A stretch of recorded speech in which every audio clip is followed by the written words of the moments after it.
আমি যদি কোনোদিন পথ ভুলে যাই, হাত সানিধি কাছে নিও, মমতার বন্ধনে আমায় বেঁধে সব ভুল ক্ষমা করে দিও।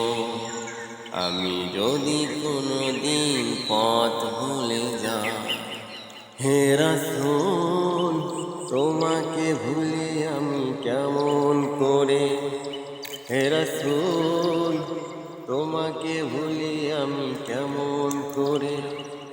হাজারো ব্যথা বেদনার পরে ফিরে আসুনি তুমি আপন ঘরে, দিনের আলো তুমি ছড়িয়ে দিতে চলে গেলে মদিনায় মক্কা ছেড়ে, হে রাসূল।